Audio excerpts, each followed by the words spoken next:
Hola, ¿qué tal? Me presento. Mi nombre es Rafael Contreras Colorado. Soy estudiante del Instituto Tecnológico de Tijuana en la carrera de Ingeniería Industrial en la modalidad semipresencial, que es a distancia. Esta presentación es para la asignatura de Estadística Inferencial 1.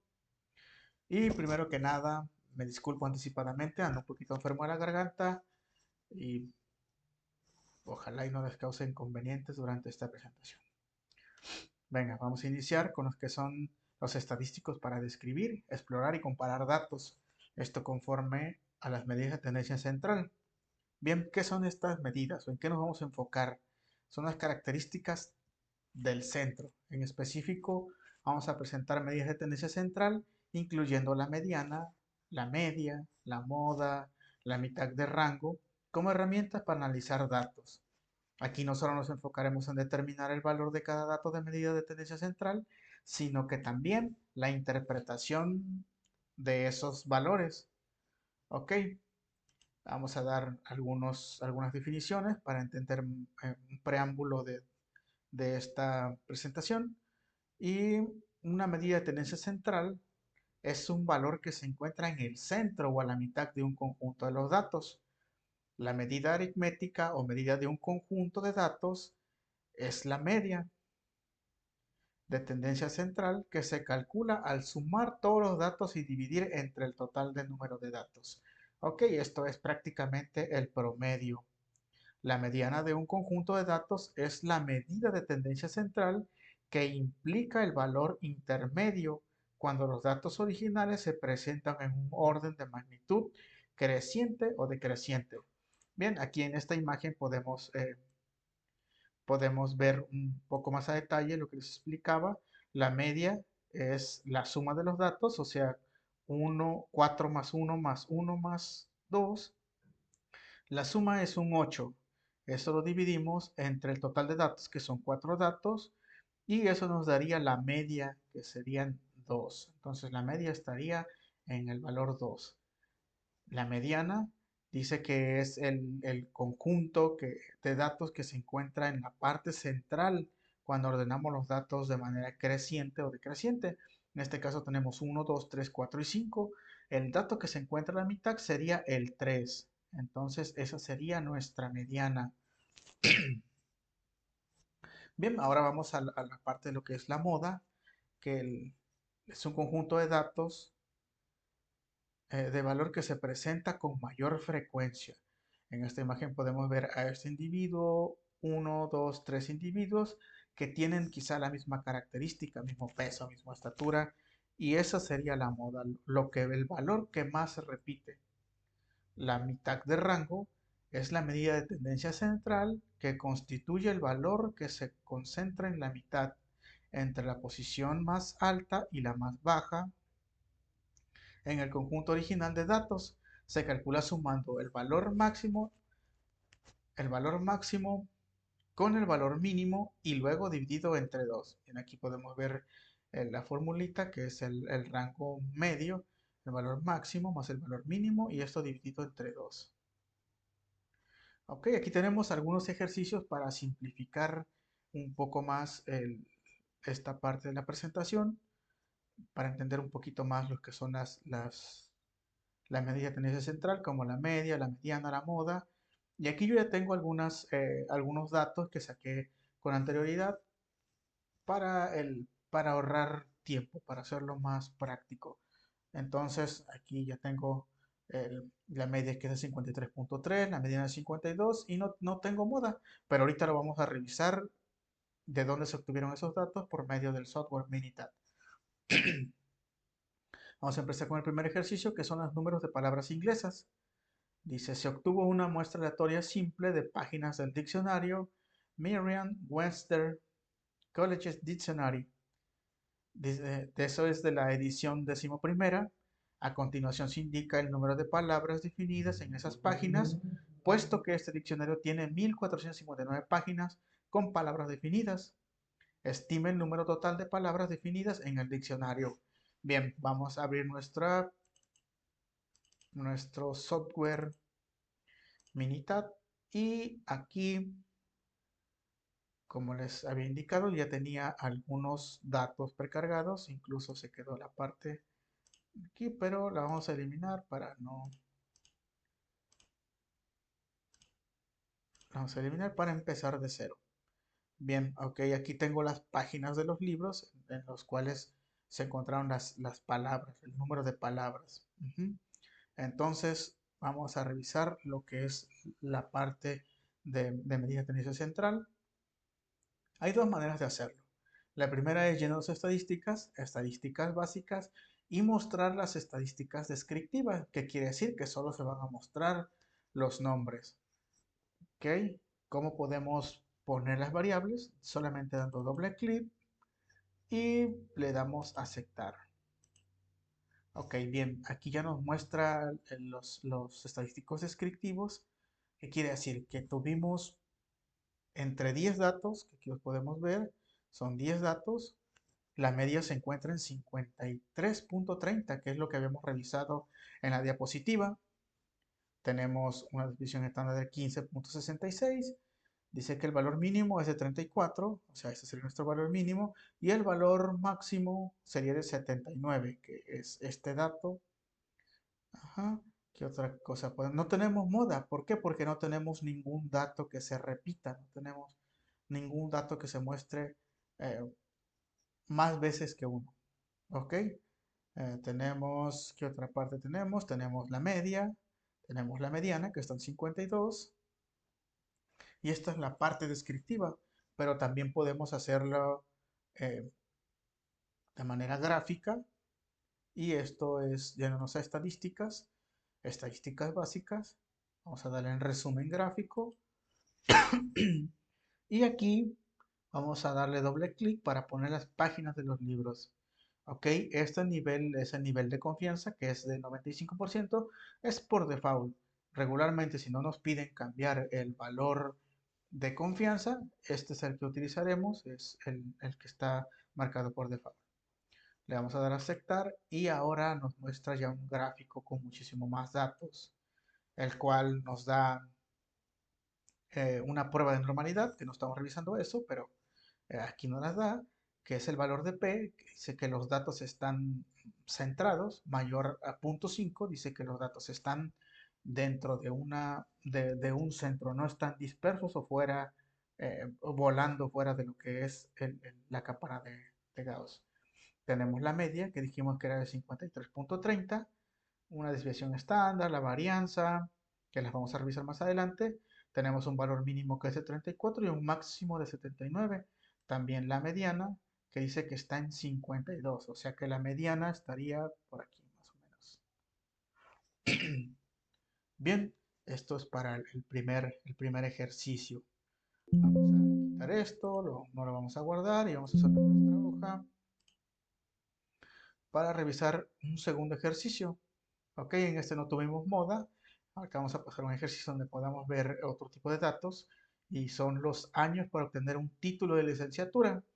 Y a continuación se presenta el tiempo en años que se tomó, bueno, que se le tomó a una muestra aleatoria, disculpen, de estudiantes universitarios para obtener su título de licenciatura, según los datos de la UES National Center for Education Statistics. Con base en los resultados, parece que es común obtener un título de licenciatura en 4 años. Vamos a responder esta pregunta con algunos datos que ya tengo por ahí precargados. Estos datos fueron tomados en el libro de estadística en el cual nos está presentando toda esta información. Ok, vamos a eliminar primero que nada los datos que ya tenía para que empecemos desde cero. Ok, entonces estos son tenemos 20 datos y son los años que cada alumno le tomó terminar la licenciatura. La mayoría 4, 4, 4, 4.5 y el valor máximo es de 15 años. Fue el que duró más para obtener su licenciatura. Pero vamos a mirarlo de una manera más descriptiva. Nos vamos a estadísticas, estadísticas básicas y le damos en estadísticos descriptivos. Como les dije, le damos doble clic, se cargan las variables, que en este caso son las licenciaturas por año, y le damos a aceptar. Vamos a ver qué nos muestra. Ok, entonces dice que de los 20 alumnos, la media está en 6.5 años. O sea que de todos estos datos, si los sumamos y los dividimos entre datos, la media estaría en 6.5 años, que sería la mitad. Y el valor mínimo es de 4 años y el valor máximo, que les decía, es de 15 años, el que se le tomó entre los 20 datos. Tenemos una mediana que estaría en 4.5 años y también tenemos por aquí la moda. Tenemos dos datos de moda, que quiere decir que son los datos que más se repiten. Ajá, tenemos 4, 4. Ajá, todos esos datos de 4 y 4.5 que son los datos que más se repiten. Entonces, esto es la moda. Esto nos responde a nuestra pregunta. Sí, es muy probable que la mayoría de estudiantes terminen a los 4 años su licenciatura. Bien, si queremos mirarlo de una manera más gráfica, nos vamos a estadísticas, estadísticas básicas y vamos a un resumen gráfico. En este resumen gráfico le damos doble clic y ahí tenemos el título de licenciatura. Vamos a poner un nivel de confianza de 95% y le vamos a dar a aceptar. Bien, ahora, ¿qué quiere decir con este dato? Ok, quiere decir que la media está en 6.5 años, o sea que si estuvieran ordenadamente eh, o estuvieran bien centrados los datos, entonces la mayor cantidad de datos estuvieran aquí, o sea, la parte de 4.5 años es lo que estuviera en el centro si fueran estrictamente ordenados. Esos están tirados ligeramente hacia el izquierdo porque es donde está la mayor cantidad de datos que están entre 4 y 4.5 años, que dice que son 12 en esa clase, ajá, son 12 resultados que tenemos en esa clase. Bien, tenemos el valor máximo, como ya lo habíamos mirado, era de 15, el valor mínimo que era de 4, que son los datos de licenciatura, cuántos años le tomó, 15, el valor máximo 4. Tenemos por ahí la mediana, que es de 4.5 años, entonces este sí estaría por aquí. Ujú. 4.5 años, más o menos por acá. Y eso es lo que nos muestra este estadístico. Bien, vamos a continuar con nuestra presentación. Le vamos a cerrar y vamos a ver los datos. Ok. En nuestra en nuestro siguiente capítulo tenemos las medidas de variación. Bien, ¿qué son las medidas de variación? Pues el rango, la varianza, desviación estándar. Vamos a dar algunas definiciones para ir entendiendo un poquito. El rango de un conjunto de datos es la diferencia entre el valor máximo y el valor mínimo. La varianza de un conjunto de valores es una medida de variación e igual al cuadrado de la desviación estándar. Y la desviación estándar es la medida de variación que más se utiliza en estadística. La desviación estándar de un conjunto de valores muestrales, denotada con la letra S, es la medida de variación de los valores con respecto a la media. Ok, ahorita vamos a ver algunos ejemplos para entenderlo un poquito más. Bien, aquí están algunos ejemplos y vamos a recordar qué nos representa la desviación estándar, ¿no? Disculpen.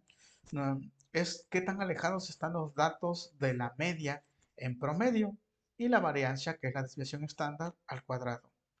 Bien, vamos a revisar este ejercicio, que son las emisiones de automóviles. Científicos ambientales midieron las emisiones de gases de invernadero de una muestra de automóviles.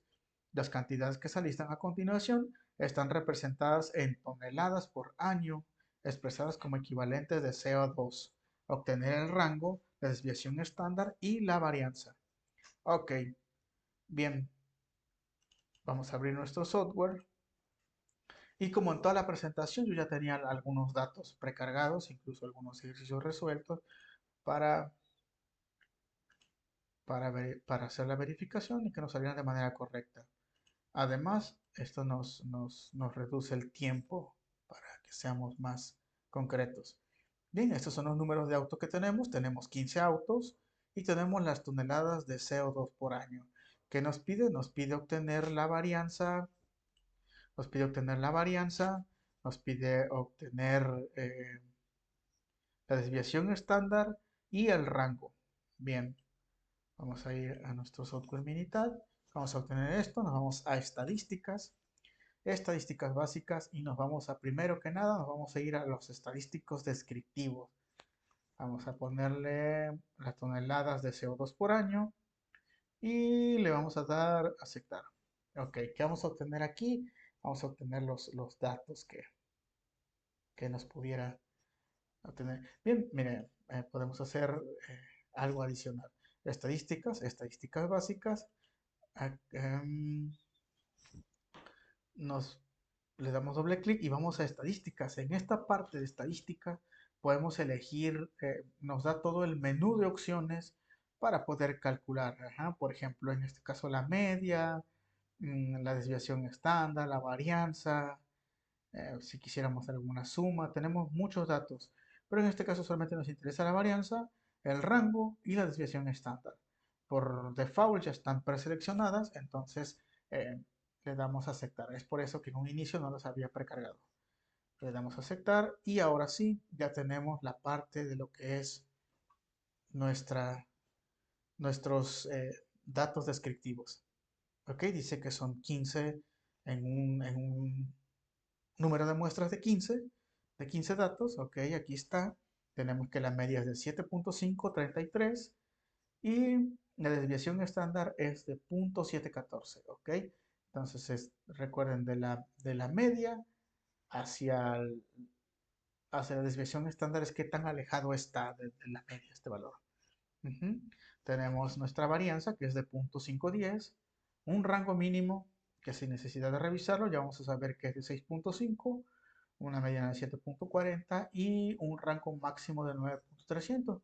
Como verificación lo podemos revisar por aquí, debe de haber un dato de 9.3. Ujú. Si quisiéramos simplificarlo o verlo de manera gráfica, entonces vamos a estadísticas, estadísticas básicas y vamos a poner estadísticas, estadísticas básicas y nos vamos a ir a un resumen gráfico.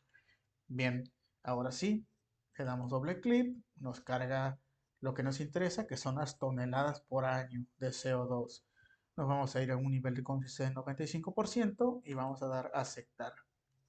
Bien, ahora sí ya nos demuestra una gráfica de barras, que lo cual nos indica que cómo están nuestros datos distribuidos. Por aquí tenemos también una gráfica de caja y tenemos por ahí un dato que está fuera, ¿no? Que es un valor atípico. ¿Qué significa ese valor atípico? Que no se encuentra la mayoría de datos que están en la parte media. Este está un poco alejado, a eso es a lo que se le llama un valor atípico, o sea, no es normal. Bien, vamos a ver que las medias de 7.533, por aquí lo podemos ver también. La varianza de 0.5095, si recorremos, aquí está, varianza 0.5010, ok, aquí está eh, redondeando, aquí es más exacto, 0.5095. Tenemos el valor mínimo que es de 6.5 y el valor máximo que es de 9.3. Bueno, máximo 9.3. Bien, vamos a continuar. Vamos a decir que no. Vamos a continuar con un segundo ejercicio y son los vuelos de transbordadora espacial. A continuación se presentan las duraciones en horas de una muestra aleatoria simple de todos los vuelos hasta el momento en que se escribió este libro. Estos datos fueron sacados de un libro de estadística, de la asignatura de estadística inferencial, del Space Transport System, el transbordador espacial de la NASA, de la NASA, perdón, dice obtener el rango, la desviación estándar y la varianza. ¿Ok? Vamos a abrir nuestro archivo Minitab, nuestro software Minitab. Y como les había mencionado, ya tenemos por ahí esta parte precargada. Pero vamos a empezar desde cero. En este caso tenemos 15 datos igual, que son los números de vuelos y la duración en horas. Vamos a irnos a estadísticos y en este caso solamente vamos a revisar la parte de gráfica. Estadísticas, estadísticas básicas y nos vamos a ir a un resumen gráfico. A darle doble clic en la duración de horas un nivel de confianza del 95%, le damos a aceptar y vamos a ver qué datos nos muestra. Como se pueden ver, aquí los datos están poco centrados, o están en la mayoría en el centro. Tienen la media es de 238. Recordemos que la media se obtiene sumando todos los datos y dividiéndola entre el número de datos. La desviación estándar es de 89.74. Tenemos la varianza que es de 8054.10 en un valor mínimo de 73 y un valor máximo de 381 horas. También tenemos la mediana que está entre 2,35, o sea que estaría más o menos como por aquí. Ok, el mayor rango está entre 225 y 275, que es la clase 5. Ok, como dividimos las clases, 1, 2, 3, 4 y la clase 5 de izquierda a derecha. Bien, entonces esta sería la clase 2, perdón. 1, 1, 2, 3, 4, 5. Ok, disculpen, se cuenta al revés. Estamos ahí. Entonces ya tuvimos todos nuestros datos que nos pidió, que fue la desviación estándar, la varianza y también, ok, nos falta sacar el rango. Vamos a estadísticas, estadísticas básicas. Vamos a sacar el rango, duración en horas.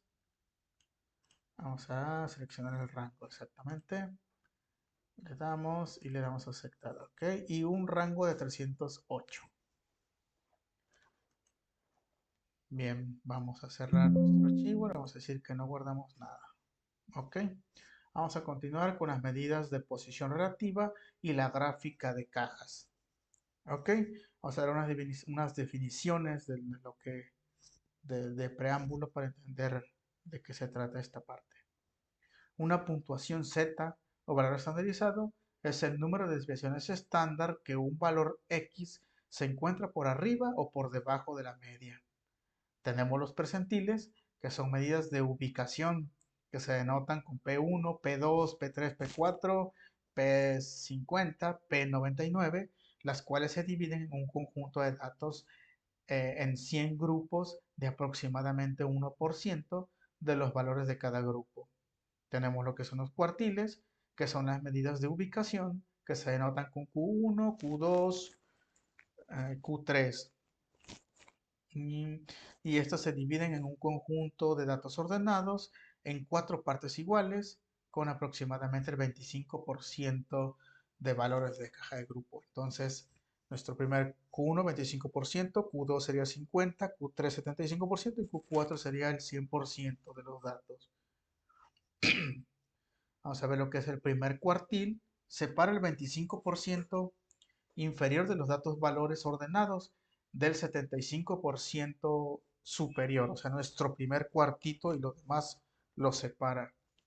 Ajá. Para ser más preciso, al menos 25% de los valores ordenados son menores o iguales a Q1 y al 75% de los valores son mayores o iguales que Q1. Así sucesivamente tenemos el segundo cuartil, lo cual separa el 50% de los valores del 50% superior. Tenemos el tercer cuartil que separa el 75% ahora de los datos inferiores del 25% de los datos superiores. Para ser más preciso, al menos el 75% de los valores ordenados son menores o iguales a Q3 y al menos el 25% de los valores son mayores que o igual que Q3. Bien, aquí tenemos para un conjunto de datos el resumen de 5 números. Consiste en un valor mínimo del primer cuartil de Q1, la mediana o segundo cuartil Q2, el tercer cuartil Q3 y el valor máximo.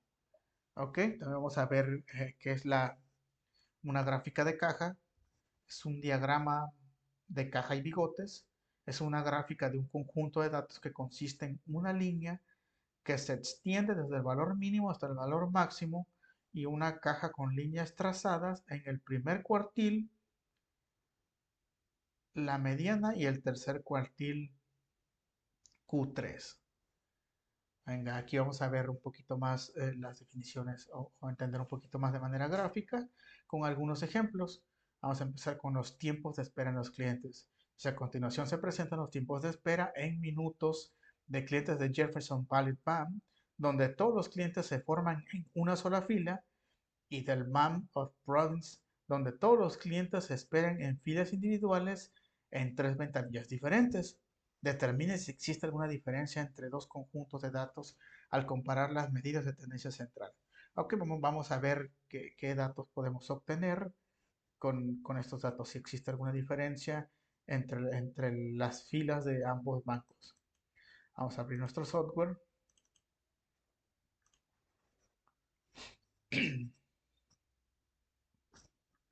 Ok, y como les mencionaba, ya tenía por ahí los datos precargados para agilizar los tiempos. Vamos a comparar los datos de una sola fila de Jefferson Value y los de Providence. Vamos a ver cuál es más eficaz. Entonces, en este caso nos vamos a gráfica de caja y vamos a poner una comparación, que sería una caja simple. Esto es para grupos. Le vamos a dar a aceptar. Podemos poner, bueno, vamos a borrar eso. ¿Cómo podemos poner nuestras variables de gráfica? Simplemente dando doble clic. Damos doble clic de ambas para que nos grafique la comparación entre ambas columnas. Podemos poner una etiqueta, como en este caso lo tenía, comparativa de tiempos de espera entre bancos o espera de bancos, no sé cómo usted le quiera poner. En este caso lo vamos a dejar así, comparativa de tiempo de espera entre bancos. Le damos a aceptar y le damos a aceptar. Ahí nos va a dar nuestra gráfica. El título que le pusimos, comparativa de tiempo de espera entre bancos. ¿Ok? ¿Qué podemos asumir rápidamente con esta gráfica? A simple vista podemos asumir que Jefferson Valley es muchísimo mejor. ¿Por qué? Porque dura menos tiempo. En este caso, bueno, o sus datos, más bien dicho, están más centrados, están aquí siempre. Aquí algunos duran menos y algunos duran más. Entonces, aquí el valor mínimo de tiempo es que sería los bigotes de 6.5 y el valor máximo de 7.7 hecho en horas. ¿Ok? Tenemos el primer cuartil, o sea que este cuartil está en 6.675 más o menos. Si pusiéramos una línea, estaría por aquí. Ok, ¿qué otros datos podemos sacar? El rango intercuartil, que es de 1.025. Tenemos el número de datos, que son 10 datos. Ajá, si los podemos contar, tenemos 10 datos. Y en este caso tenemos los mismos 10 datos, pero tenemos los datos más dispersos, están menos centrados. En este caso nos podemos dar incluso cuenta que en el bigote el valor mínimo es de 4.2, o sea, por aquí, que debe de haber un dato de 4.2, aquí está, y debe de haber un dato máximo de 10, que lo podemos calcular aquí, lo podemos mirar aquí, perdón. Entonces, nuestros datos están más dispersos, pero no los toma en cuenta porque no están donde la mayoría de datos están en nuestra gráfica centrada. Ok, podemos ver que el primer cuartil está en 5.7, una mediana de 7.2. Si lo miramos, esta sería nuestra mediana 7.2. El tercer cuartil está en 8.7, o sea, por arriba del 8. El rango intercuartil es de 3 y los bigotes, como ya lo mencionamos, van desde 4.2 a 10, que son los valores mínimos y máximos.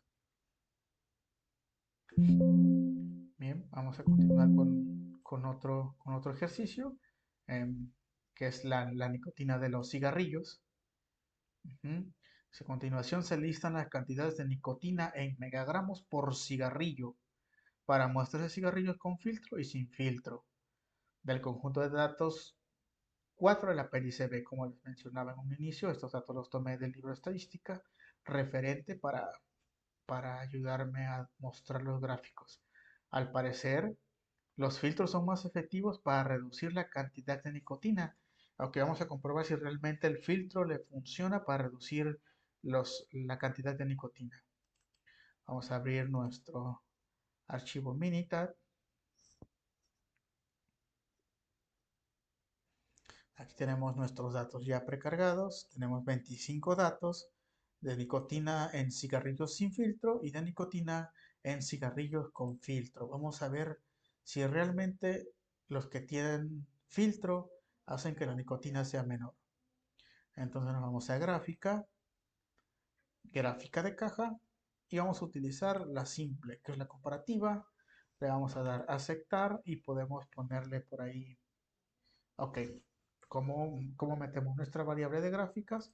Dando simplemente doble clic en ambas. Podemos meterle un título que le podemos poner comparativa de cigarrillos.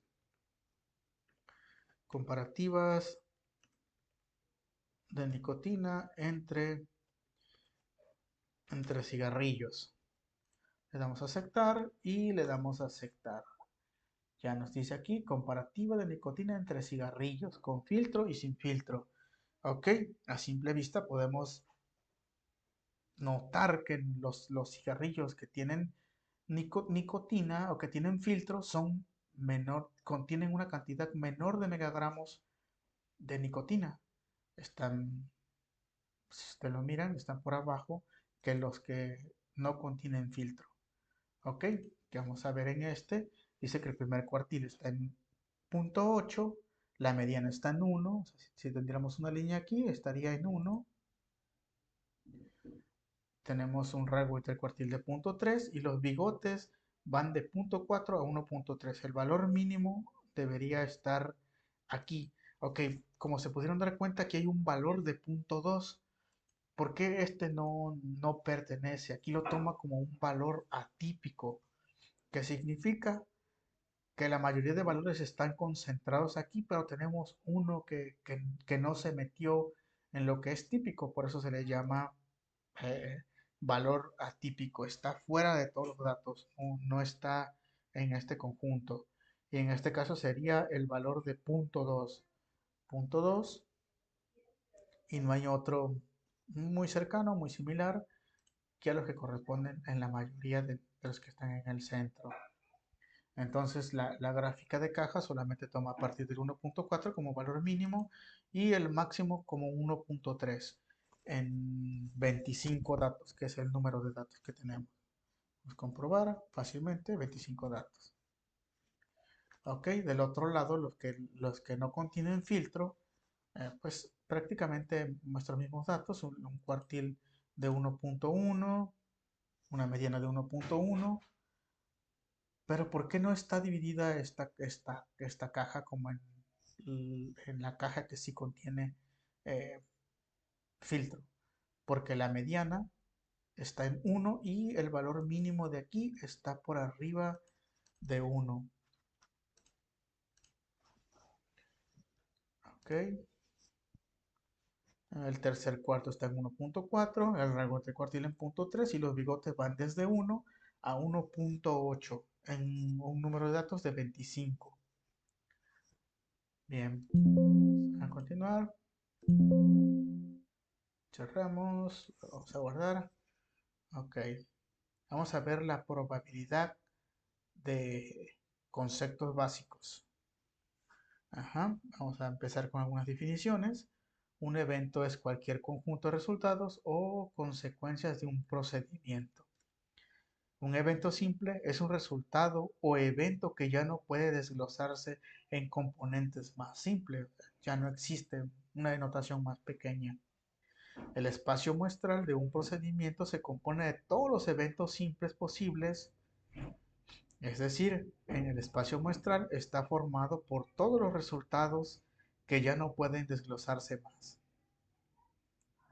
Algunas notaciones de probabilidad son P, que denota la probabilidad, A, B y C denotan los eventos, y P, entre paréntesis A, denota la probabilidad de que ocurra el evento A.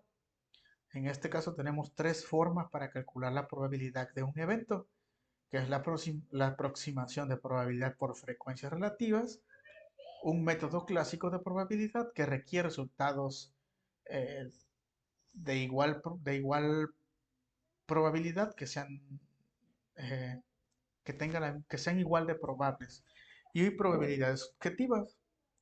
Ok, a continuación vamos a ver algunos ejemplos. Dice tres formas para calcular la probabilidad de un evento. La primera es la aproximación de la probabilidad por frecuencias relativas. Utilice u observe, realice u observe un procedimiento y cuente el número de veces que un evento A ocurre en realidad con base en estos resultados reales. Probabilidad de que A se estime de la siguiente fórmula. Probabilidad de A es igual al número de veces que ocurrió A entre el número de veces que se repitió el procedimiento. Aquí tenemos una manera más gráfica para darle un poquito más de entendimiento. Dice, calcula la probabilidad de que un automóvil seleccionado al azar en los Estados Unidos se accidente durante este año.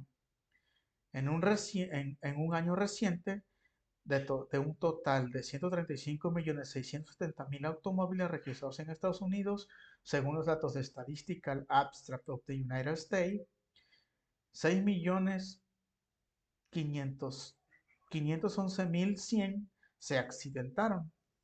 Ahora podemos utilizar el método de frecuencia relativa de la siguiente manera. ¿Ok? Probabilidad de accidente, que sería el evento A, entre el número de automóviles que se accidentaron, que fueron 6.511.100, entre el número total de automóviles, bueno, que lo tenemos abajo, que es de 135.670.000. Esto daría A.048. Esa es la probabilidad de que se accidente el auto.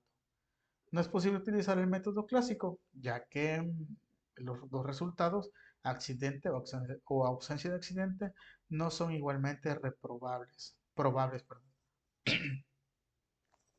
Ok, el método 2, que es el método clásico, requiere que resultados iguales, que tengan la misma probabilidad, que sean igualmente probables. Suponga que un procedimiento dado entre n eventos simples distintos y que cada uno de esos eventos simples tiene la misma probabilidad de ocurrir. Si un evento A puede ocurrir en S de estas n formas, entonces la probabilidad de A es igual al número de formas en que puede ocurrir A entre el número de eventos simples diferentes.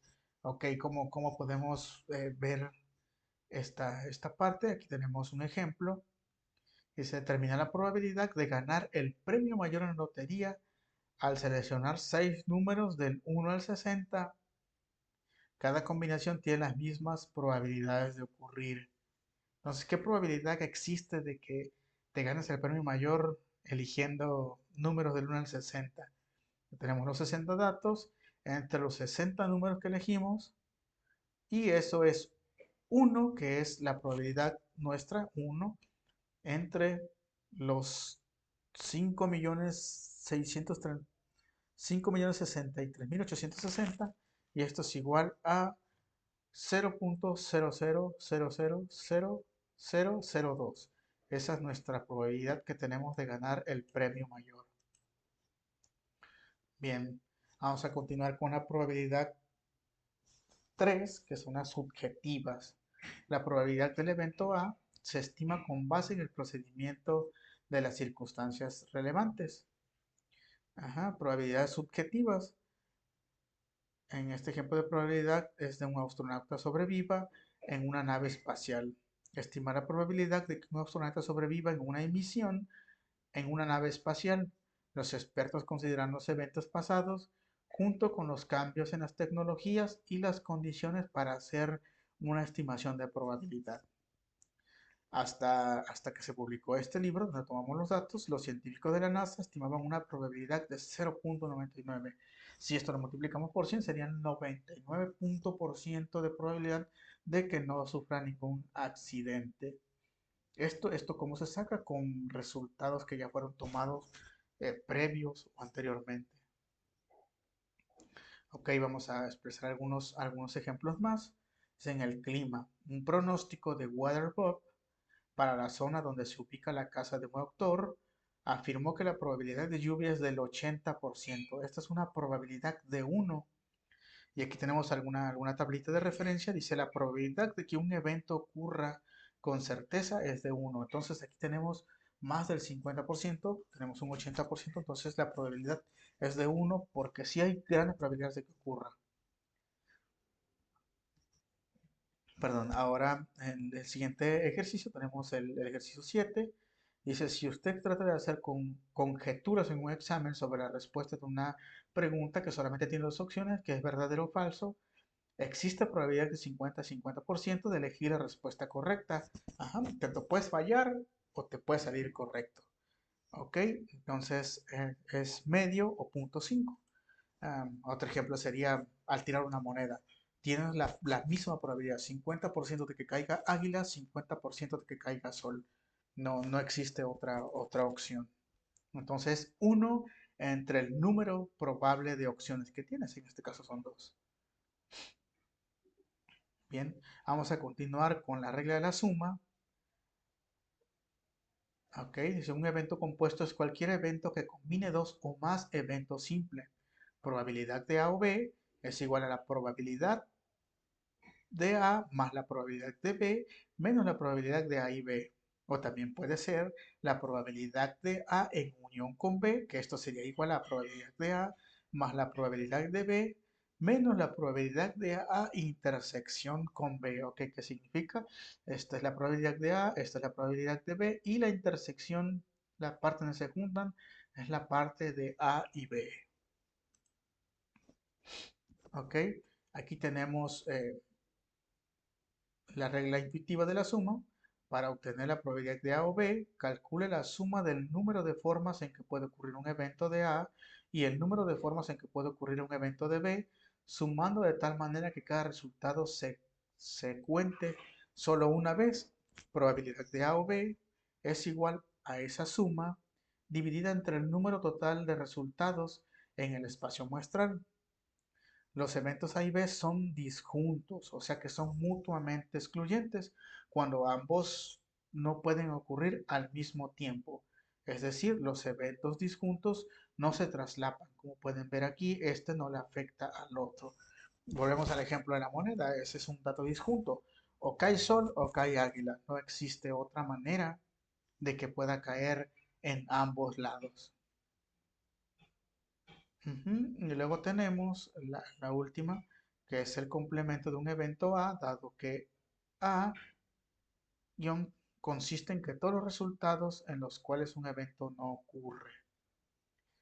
Eventos complementarios. Algunas veces necesitamos calcular la probabilidad de que el evento A no ocurra. La regla para la suma de eventos complementarios es igual a A o subíndice A por probabilidad de A más probabilidad de subíndice A igual a 1. Ok, vamos a hacer unos ejercicios.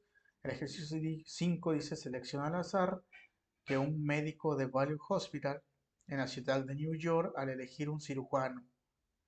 Selecciona al azar un médico de Bailey Hospital en the New York City y elegir una mujer. Este es un dato disjunto. Que Pay Rachel Center, es el ejercicio 6, que Pay Rachel Center realiza una encuesta y que seleccione al azar un conjunto que sea republicano y que posteriormente realice una encuesta que se realice al azar y un sujeto salga demócrata. Esto no es un dato disjunto.